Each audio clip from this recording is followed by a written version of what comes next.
So facing seasonal depression. Welcome, everyone.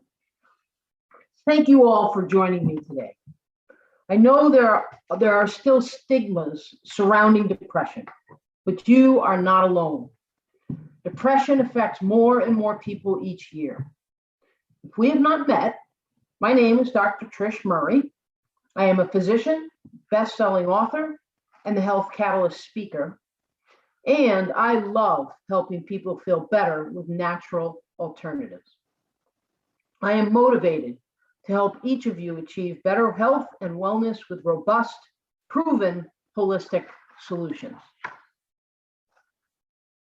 If you have any questions during our time together, please feel free to post them in the chat, and I will do my best to respond to them at the end of the presentation.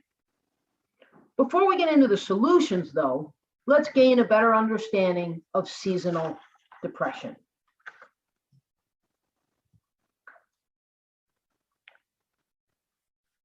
Seasonal depression, or also called seasonal affective disorder, abbreviated SAD, is a type of depression that's related to changes in the seasons. The condition typically begins in the fall and continues into the winter months. However, some forms can cause depression actually in the spring or even early summer months, and we'll talk about why that's possible later. Approximately 5% of the United States population experiences seasonal depression. Women are more likely than men to experience seasonal affective disorder. Symptoms can appear at any age, but SAD most commonly appears between the ages of 20 and 30, actually. Typically, the further one lives from the equator, the more at risk they are for seasonal depression, which makes sense because here we are in the midst, deep into the fall now, and we just changed our clocks.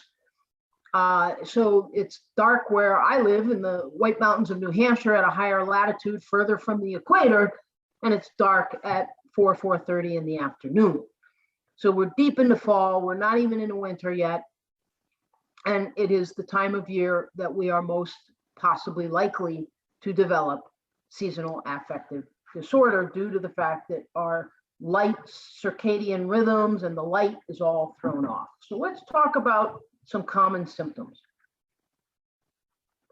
Symptoms of seasonal depression are consistent with those that occur with other forms of depression, but some unique symptoms to the seasonal type of depression are associated with carbohydrate cravings, increased appetite, excessive sleepiness, and weight gain. Other common symptoms range from feeling depressed most of the day, nearly every day, losing interest in activities you once enjoyed, having low energy, feeling hopeless, worthless, and irritable, loss of interest or pleasure in activities you used to enjoy, feeling sluggish or agitated, having difficulty concentrating, feeling hopeless, worthless, or guilty, difficulty sleeping or possibly oversleeping, again, carbohydrate cravings and weight gain, and if it's really drastic, even thoughts of death or suicide. Now again, symptoms most commonly appear during fall and last through the winter. However, people with the opposite pattern have symptoms that actually begin in the spring or the summer. Symptoms specific to winter onset SAD include, again, the oversleeping, the appetite changes, especially cravings for high in carbohydrate foods, weight gain, tiredness, and low energy. The symptoms specific to summer or spring onset of seasonal affective disorder actually include trouble sleeping and more insomnia, poor appetite, so actually not eating, weight loss, and absolutely more anxiety and agitation. So the symptoms are a bit different in the summer spring type of seasonal affective disorder. Researchers from the University of Maryland found that depression worsened during peak pollen periods with people with both bipolar disorder and active pollen allergies. You see, the worsening of depression after high pollen exposure wasn't fully explained by the severity of people's allergy symptoms. Rather than a lack of sunlight, spring onset seasonal affective disorder may be linked to high levels of inflammation, promoting chemical messengers called cytokines. Cytokines, folks, are a chemical that our immune system produces when it's irritated. And so if you're exposed to pollen and you have allergies to it, the different proteins within the pollen, your immune system is going to get irritated. More cytokines are going to be in your bloodstream as a result, and therefore you're going to be inflamed. And that inflammation can affect the brain. And therefore you could develop, even in the summer, or particularly springtime, related to the pollen, a seasonal affective disorder. Now, the exact causes for SAD remain unknown. However, several possible causes include: one, your circadian rhythm or biological clock may be disrupted by the decrease in sunlight, leading to feelings of depression. Serotonin is a neurotransmitter or chemical messenger in the brain. Low levels of serotonin affect mood and probably play a role in SAD. Reduced sunlight can cause a drop in your serotonin levels and may trigger the depression. And although serotonin is well known as a brain neurotransmitter, it is estimated that 90% of the body's serotonin is actually made in the gut, in your digestive tract. Eating foods that contain the essential amino acid tryptophan can help the body to produce more serotonin. And folks, with Thanksgiving coming up next week, and us all eating a lot of turkey, you might remember or realize that serotonin is created through the tryptophan, and tryptophan is very high in turkey. And that's many times why after we eat a big turkey meal, we feel so tired and we want to take a nap. Some other foods that enhance tryptophan and therefore can help with the production of serotonin are the foods like salmon, eggs, spinach, apples, and different types of seeds. Now, another thing to comment on is that your biochemical pathway for tryptophan, and in order to produce serotonin, the pathways involved with the production of the amino acid and the use of the amino acid tryptophan is very reliant on vitamin B6. So again, taking a vitamin B complex that has a good amount of vitamin B6 in it could also be another option to help your production of serotonin. Number 3, melatonin is a sleep-related hormone secreted by the brain and plays a role in sleep patterns and mood. Low levels of melatonin have been linked to seasonal depression, as the change in season can disrupt the balance of the body's level of melatonin. Melatonin is a hormone in your body, and it's supposed to balance. It's supposed to be the highest at night, and cortisol should be very low at night when we want to go to sleep. Cortisol is our fight or flight stress hormone, and melatonin is our rest, relax, and sleep hormone. So if melatonin is not high enough, cortisol will be up higher, and then the balance between these two gets all disrupted. So that's another possibility due to the seasonal changes, is the seasonal changes cause a disruption in your balance between melatonin and cortisol. There are a few factors known to increase the risk of seasonal affective disorder. Women are more likely than men to experience seasonal depression, and the condition occurs more frequently in younger adults than older adults. Remember, we said its highest peak is actually between 20 and 30 years old. Additional factors associated with increasing your risk of seasonal affective disorder actually includes a family history. People with SAD may be more likely to have blood relatives with SAD or other forms of or other types of depression. Another risk is if you already have the diagnosis of either major depression or bipolar disorder, then the seasonal changes may put you at risk for an episode. So symptoms of depression may worsen seasonally if you already have either major depression or bipolar disorder. Another risk is, of course, living at a distance further from the equator. SAD appears to be more common among people who live far north or south of the equator. And of course, this is due to the decrease in sunlight during the winter and longer days during the summer months. So again, it's the most seasonal, drastic changes that play a risk into developing seasonal affective disorder. Now, if symptoms are severe and impacting quality of life, you absolutely should speak with your doctor to ensure adequate care.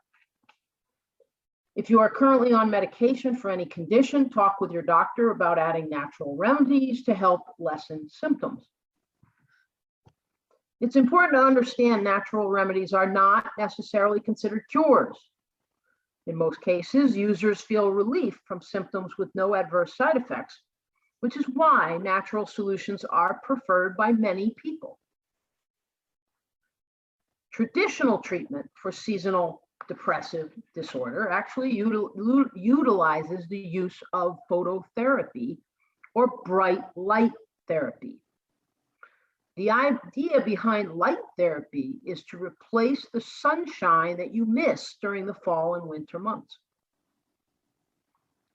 Light therapy is effective in up to 85% of diagnosed cases. That's a very good result there. White fluorescent lights are used to mimic sunlight. So let's take a look at some natural solutions. In addition to light therapy, there are several science-backed solutions for treating symptoms associated with SAD. Some popular methods include something called a dawn simulator, natural light, as we just discussed. Light therapy is what we just discussed. Natural light would be actually getting outside, so more natural light. Vitamin D, diet, exercise, cognitive behavioral therapy, and journaling, as well as we'll talk about aromatherapy. So let's spend the rest of the time together taking a closer look at each of these different options in more detail.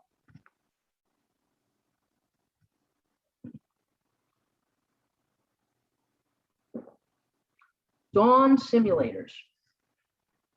Dawn simulators are known as wake-up lights, and they help relieve SAD symptoms by producing a gradual light. Wake-up lights are alarm clocks with a very unique twist.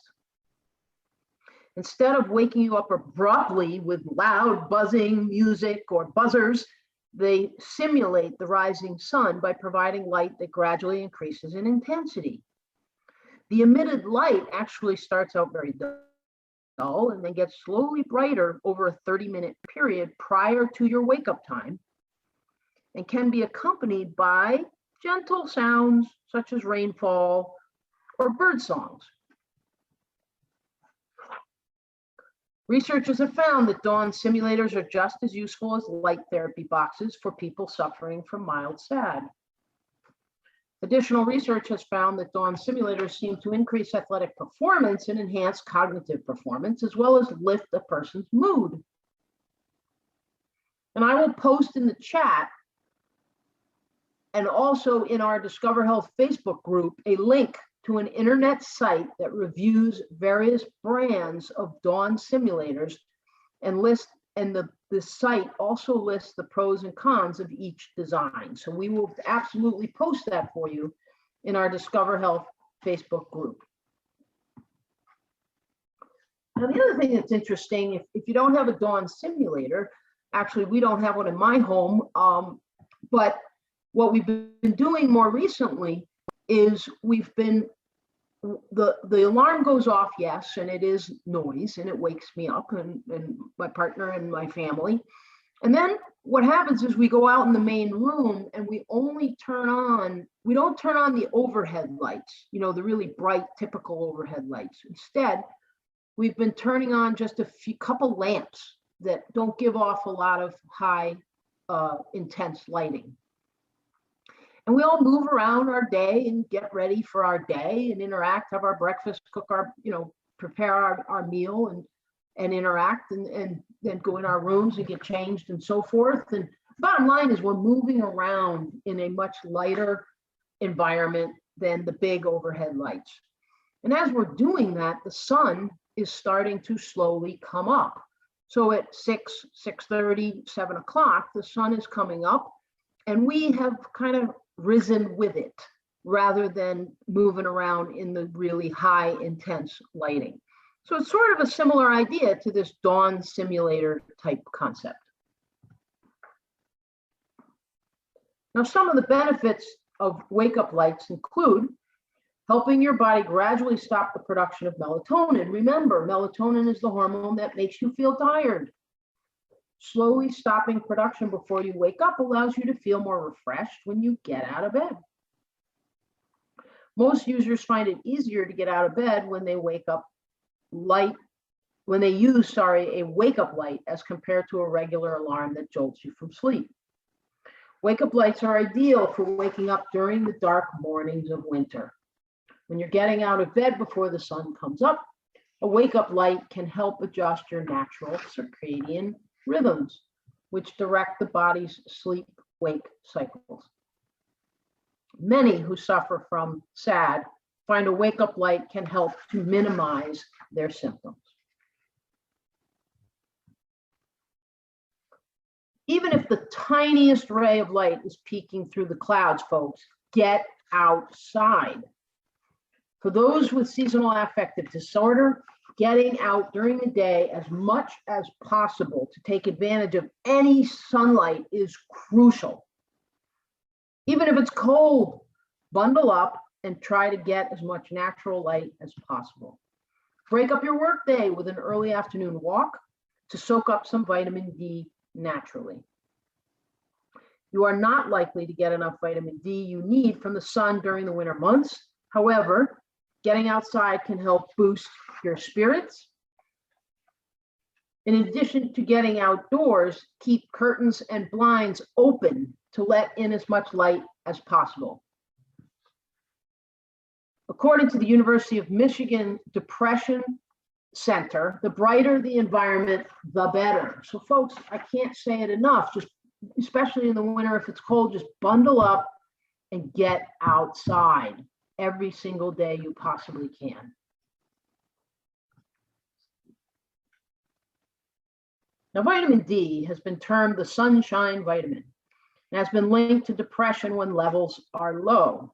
Also in the COVID pandemic, folks, if you are low in vitamin D, you are at, research and studies have shown, and people are aware that if you do not have a robust level of vitamin D, if you're deficient or quite low, you are at a greater risk of complications of COVID-19. So there are two forms of vitamin D in the diet. One is vitamin D2, which is called ergocalciferol, and this is found in some mushrooms. The more commonly known type of vitamin D is vitamin D3, which is called cholecalciferol. It's found in oily fish, fish liver oil, and egg yolks. Now, if you suspect your vitamin D levels are low, you can have your doctor run a screening test. But I will also tell you there are sites online where a person can purchase lab tests directly from a lab. You see, vitamin D is a lab test that is difficult to get covered by medical insurance. You can get it covered, but you see, in order to get any lab test covered by any insurance company, a medical provider has to show what's called medical necessity in the different diagnoses or symptoms that they code for the reason that they're ordering a lab test. And the ones that allow for the testing of vitamin D, unfortunately, are very limited in the insurance world. They're more related around bone health and myalgias and particular disease processes that are rare. They're the codes and the different conditions that you can code for to show medical necessity for the ordering of vitamin D are very limited. And so sometimes, it's better maybe to consider, if you don't have any of the rare conditions in order to definitely get it covered, to consider just finding a lab you can do the test yourself through and just pay out of pocket. But that's completely up to each person to decide. And you can talk with your doctor about it. Now, the natural form of vitamin D your body makes from the sunlight is cholecalciferol and can be obtained from a vitamin D3 supplement. The other type of vitamin D comes from calciferol only, and it's called vitamin D2. Some clinical studies that vitamin D2 works as well as vitamin D3. However, vitamin D2 is not the form of vitamin D naturally made by your body. SAD patients in particular are frequently found to have low levels of vitamin D. About 42% of the United States population is vitamin D deficient. However, this rate goes up astronomically to 82% in African Americans, and it's around 70% in people of Hispanic background. Discover Movement will enhance your mobility, build strength, improve balance, and enable you to move with confidence and ease. To register, please visit our Discover Health online shop at members.discoverhealthfmc.com.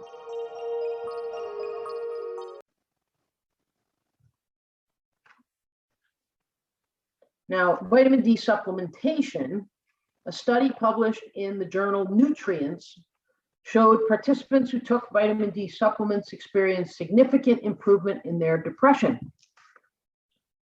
Vitamin D needs depend on various factors, including age. As we age, we actually do not produce as much vitamin D.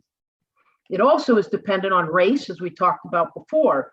Folks of African American descent or Hispanic descent are at a higher risk for low vitamin D. It also depends on your latitude. Again, the further you are from the equator, the more at risk you would be for low vitamin D. So therefore, the seasons also play in. Sun exposure plays in. Clothing, if you're always wearing more clothing and not having skin exposed to the light, that's a more bigger risk for a low vitamin D level, and others. Now, additionally, some studies have shown that the daily intake of vitamin D needs to be higher for individuals who aren't being exposed to the sun. Such individuals may include those living far from the equator again, those having to use sunscreens, or most of us use some sunscreen, but of course, those of us that are at higher risk for skin cancer, or those of us that have ever had skin cancer, really need to use sunscreens more abundantly. And therefore, you may not be absorbing the sun's rays as much, and therefore are low in vitamin D. And of course, if you have to cover up in the winter all the time, for example, you're not getting the same sun exposure around your body, and therefore not producing as much vitamin D. All these things considered, a daily vitamin D supplement is often recommended to ensure optimal blood levels for most individuals. Be sure to check with your doctor before incorporating supplementation and discuss dietary habits to ensure you are achieving optimal levels. Also, it is important to realize, folks, that vitamin D is what's called a fat-soluble vitamin.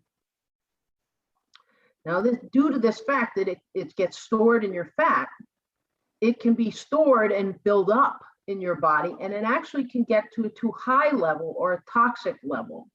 It is not a water-soluble vitamin like vitamin C or vitamin Bs. The different B vitamins and C are water soluble, so we'll take them and then we pee them out. And you don't really have to worry as much about too high a dose. There are maybe other causes by too high a dose, but you don't really get to a toxic level. But with vitamin D, because it gets stored, you can get to a toxic level. Now, typically though, studies have shown that supplementing with anywhere from 2,000 to 4,000 international units of vitamin D3 daily is considered safe. Now, some bottles of vitamin D will give you that international unit dosing, meaning it'll tell you it's 1,000 international units or 2,000 international units or 4,000 international units, and you may be familiar with that. However, some bottles of vitamin D will give you a microgram that'll say either 25 micrograms or 50 micrograms or 100 micrograms, so that you're able to extrapolate and equate these different terminologies. Every 25 micrograms of vitamin D3 is equal to 1,000 international units of vitamin D3. So that is the way you can calculate your dose and determine the appropriate measurement. So let's talk about diet. Hippocrates, kind of famous person when it came to medicine, said, quote, "Let food be thy medicine and medicine be thy food." Sad sufferers craves more starchy carbs and sweet treats, which leads them to making you feel worse. Transforming your diet can make a significant difference in health and well-being, as well as mental state and mood. You'll want to limit your consumption of refined carbs, such as processed foods like cookies, crackers, chips, and nutrient-deficient white products, white carbohydrates. When you do get the urge for carbs, instead don't choose the processed ones. Choose complex whole grain varieties, like whole grain pasta or bread. And other good options is to really reach more for fresh whole fruits and vegetables, brown rice, and beans like lentils. Research has found that including more fats, but healthy fats like omega-3 fatty acids from oily fatty fish, like white-caught salmon, mackerel, and herring, as well as vegan options like flaxseed and hemp, which also help to boost serotonin levels. Lean protein, leafy greens, and fish will keep hormones in check and increase serotonin levels. Additional foods linked to increased serotonin levels are those containing high levels of, we talked about this a little earlier in this talk, tryptophan. And again, some foods that will increase tryptophan are turkey, chicken, nuts, bananas, peas, pumpkin, and spinach.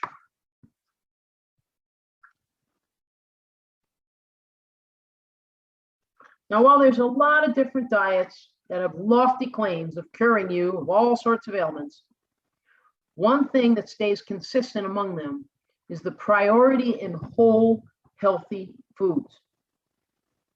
If you want to work on trying to optimize your diet, then the following 5 concepts should be your goals and your triggers, your targets, I should say. Number 1, you want to decrease inflammation. Number 2, you want to alkalinize your body.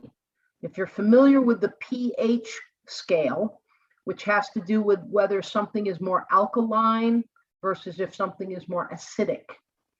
Our blood in humans is kept around 7.0 in the alkaline to acidity scale, and the scale around 7, 7.2, 7.4 is very neutral. And we want to be there or even a little bit more alkaline in some of the fluids in our body or in our body. We don't want to be more acidic. More acidity causes inflammation and toxicity.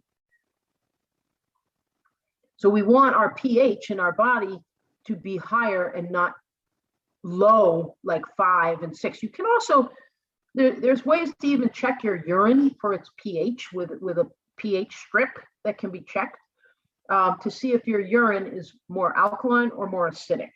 And this is a whole nother discussion, but you want, number two here, your goal with your diet is to alkalinize your body. The third goal is to lower blood sugar. The fourth goal is to eliminate toxins. And finally, the fifth is to optimize nutrient intake. One of the best ways to optimize nutrient intake overall, folks, is to eat all the colors of the rainbow. Red, orange, yellow, green, blue, purple. And I do not mean M&Ms and Skittles. I mean fruits and vegetables. Now, some foundational functional medicine pointers are to work on eating equal amounts, about 33% each to be, accurate, I guess. If clean protein of what you want to eat is 33% of clean protein sources, 33% of healthy fats, and 33% of low glycemic carbohydrates in the forms of fruits and vegetables. Start by replacing unhealthy fats with healthy ones. You don't, fat is not your enemy unless it's unhealthy fat. And unhealthy fats are hydrogenated and partially hydrogenated oils, and also trans fats, such as soybean oil, canola oil, and vegetable oils. These types of oils are not your friend. They're hydrogenated or they're full of trans fats, and you do not want to eat those. Only eat grass-fed animal products. Grass-fed and free-range meats offer many fatty acids missing in the standard American diet. Remove all refined sugars, grains, and processed foods from your diet. This includes white rice, white pasta, and white bread. Many hidden sources of sugar include lunch meats, pizza, sauces, bread, soups, crackers, fruit drinks, canned foods, yogurt, ketchup, and mayonnaise. Actually, fruit drinks, folks, like orange juice, if you drink full concentrated orange juice, that actually has more sugar in it than a can of soda. So you don't want to drink that. Another foundational functional medicine step is to identify your food sensitivities. Most of us are sensitive to some foods within the standard American diet. And due to this, we suffer from chronic inflammation and gut dysfunction. Now, the gold standard way to identify one's food sensitivities is to do what's called a comprehensive elimination diet. And you would do this for only 3 weeks, 21 days. And this 21 days of doing a comprehensive elimination diet allows your immune system and your gut to quiet and to clean. And after those 3 weeks, then, with your immune system quiet and your inflammation down, you can then start to systematically rechallenge the different categories of foods that have been eliminated one at a time, so that you'll know when your body is reacting to something, and then you'll be able to identify that that food category is a trigger for you. The categories that you are sensitive will present themselves to you during the rechallenging, and you will know to avoid them. Now, I have created a program in order to help you be successful in implementing an entire program around the comprehensive elimination diet. I call the program I've created to help you, called the Detox Plus program. This program includes a guidebook that is full of educational materials, as well as many, many recipes that will support you through your 3-week comprehensive elimination diet. It also has 5 educational videos that will support you through every step of the comprehensive elimination diet. And with our program, you're going to get 1 health coach visit to support you through the whole program and make sure you are successful. If you are interested in this program, all you do is go to my website, discoverhealthfmc.com, go to the shop of the website, and then just scroll down looking for the program called the Detox Plus program.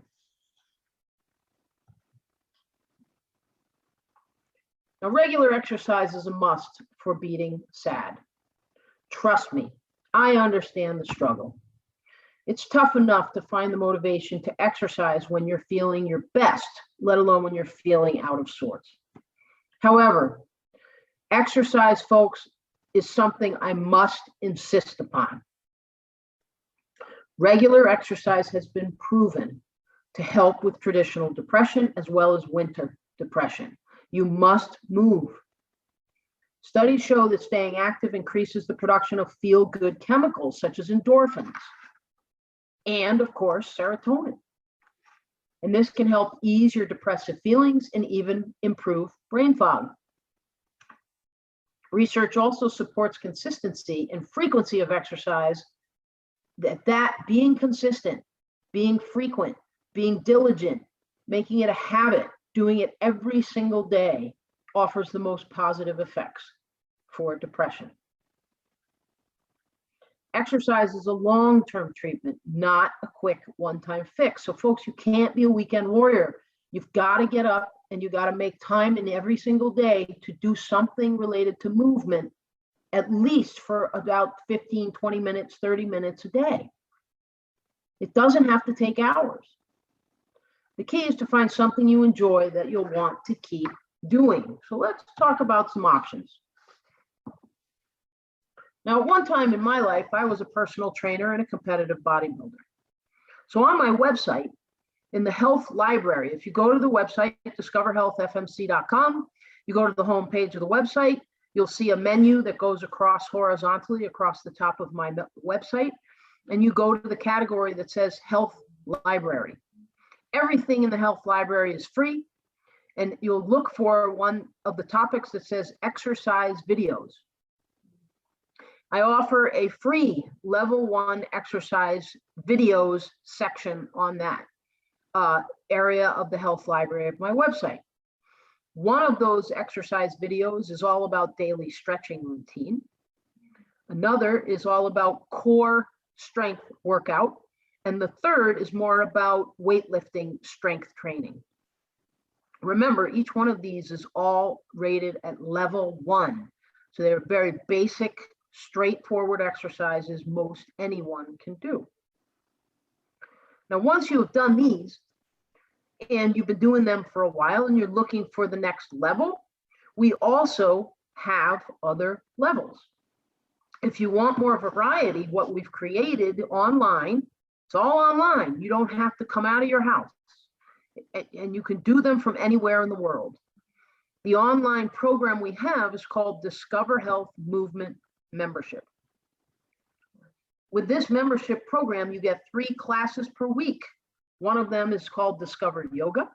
Another one is called Movement for Longevity, which works on balance and strength and your nervous system to optimize your cognition, your balance, and your strength. And the third is called Self-Myofascial Release. You can do these classes live online with our instructors in real time, or you can do the recordings any time of day or night you would like to do them that works best for you. To learn more, again, go to my website, discoverhealthfmc.com, and right below my image on the home page, you will see a banner that you can just click the link to learn more about Discover Health Movement Membership. Now, we are also opening, for those of you who are local, we are opening our new Valley Smoothie Shop to offer healthy grab-and-go foods. And connected to the smoothie shop is our Discover Health Studio Suite. And we will be offering, and we have offered in the past, of course, prior to the COVID, of course, 19 pandemic, live yoga and other movement classes. And we will be offering them again whenever the COVID pandemic allows them to occur safely. Now, other great fitness options include Pilates, running, biking, Tai Chi, Qigong, and dancing. Folks, just turn on the radio in your house and dance. And there are, of course, many other options for movement. But the bottom line, folks, is every day you need to move. And when you are having trouble being motivated, it's a good idea to do your exercise with at least one other person. so you can help motivate each other and keep each other accountable. Now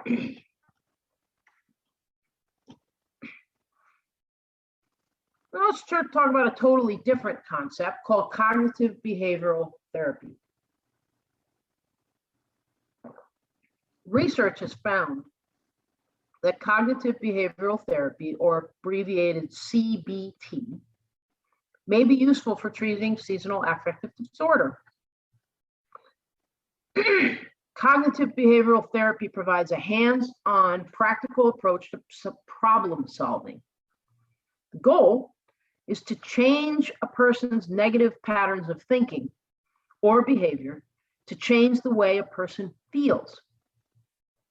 And a study published in the American Journal of Psychiatry found that cognitive behavioral therapy might be even more helpful for SAD than light therapy over the long term. To start, a therapist will help to identify negative or false thoughts and then work with you to replace those thoughts with healthier, more realistic ones. Cognitive behavioral therapy makes you aware of your negative thoughts before teaching you how to replace those negative thoughts with more positive ones. The goal of cognitive behavioral therapy is to help a person change the way they feel and act by shifting how they perceive a situation.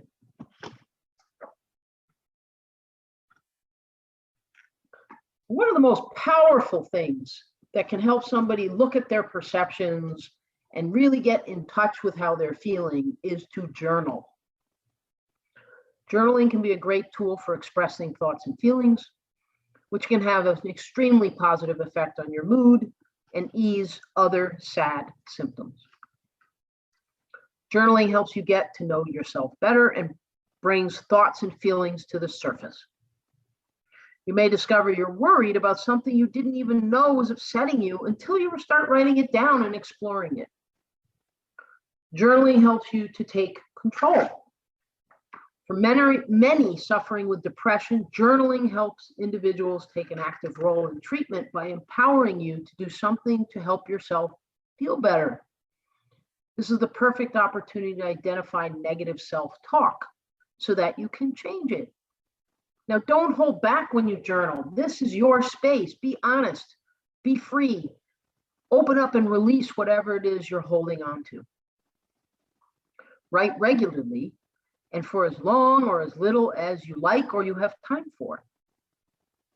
Take notice of your thoughts that you are writing down. This allows you to identify patterns in thoughts and feelings. You may notice stress as a trigger at a particular time of day, or interaction with certain people may worsen your symptoms, and you may start to realize that, and then be able to explore why. Keeping a journal can also help to shift negative viewpoints. A great way to do this is to keep a gratitude journal in which you list the things in your life you are grateful for. I am a huge proponent of a gratitude journal. This is also a great practice to get into as you get into bed and are getting ready for sleep. I try and do this every day, either right when I get into bed and when I'm kind of winding down and starting to get ready for sleep. I love to go through in my mind the top 5 or top 10, pick a number, the top 10 things, 5 things, 3 things that you are grateful for in your life. Go through it in your mind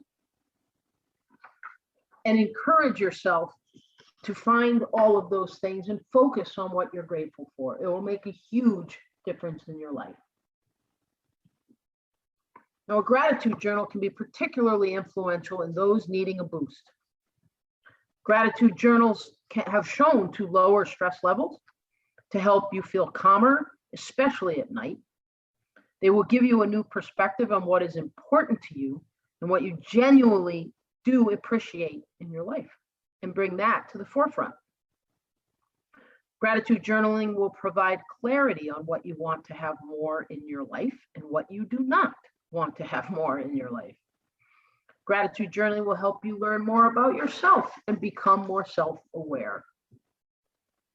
On days when you feel blue, you can even pick up your gratitude journal and read through your gratitude journal to reaffirm all the good things in your life and to help turn your mood around.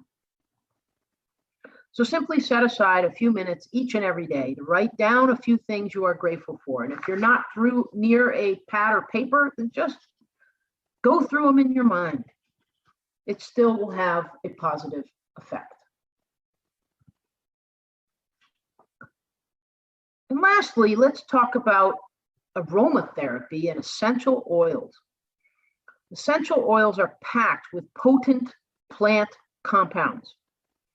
SAD affects the body, the mind, and the spirit, and aromatherapy can address all three aspects of you. Essential oils have the unique ability to stimulate regions of the brain, including those that influence one's mood and internal clock, which affects sleep and appetite. What you want to do is you'll need to get some essential oils, of course, and you would need to get what's called a diffuser. The diffuser is used to dilute the drops of oil and then to express the smell and the aroma into the air of your environment. You also could put a few drops on a cotton ball and inhale them. So you don't have to get a diffuser, but it can work very well. So there are many ways to use essential oils. Some can be put on the skin, but some cannot. So be sure to learn which ones are appropriate to put on skin and which ones are not. Now, a list of some of the most mood-lifting essential oils include lavender, bergamot, lemongrass, chamomile, peppermint, frankincense, and something called clary sage. Now, there are some very popular blends in order to help, particularly with mood. And I'm going to list off a few of these blends right now. So one of the blends could be 2 drops of frankincense, 2 drops of bergamot, and 2 drops of orange in your diffuser. Another blend, completely different, would be 4 drops of lavender and 3 drops of chamomile. Another popular blend is 3 drops of peppermint, 3 drops of lemon, and 2 drops of orange. And a final popular blend I'll share is 3 drops of lavender and 3 drops of bergamot. So if you're not familiar with essential oils and aromatherapy, and you have issues with seasonal affective disorder, I suggest you check them out. And as I typically do, I will provide a list of the resources that were used to create this presentation in our Discover Health Facebook group tomorrow, so that you can do further research and reading on this topic. Now, if you are not already a member of our Discover Health Facebook group, all you need to do is go to our Discover Health Functional Medicine Center Facebook page. That's the primary page of my business, Discover Health Functional Medicine Center. And simply look on that page for the place to push the button to request to join our Discover Health Facebook group. All are welcome. It is one of the closed Facebook groups, so you do have to request to join. If you do not go on Facebook and would like to get these resources simply emailed to you, then you can reach out to us at discoverhealthcoaching@gmail.com. Now, more on seasonal affective disorder is, of course, all of these different resources. So again, just go ahead and join. If you are already a member of our Discover Health Facebook group, you will get this list tomorrow. And if not, go ahead and join.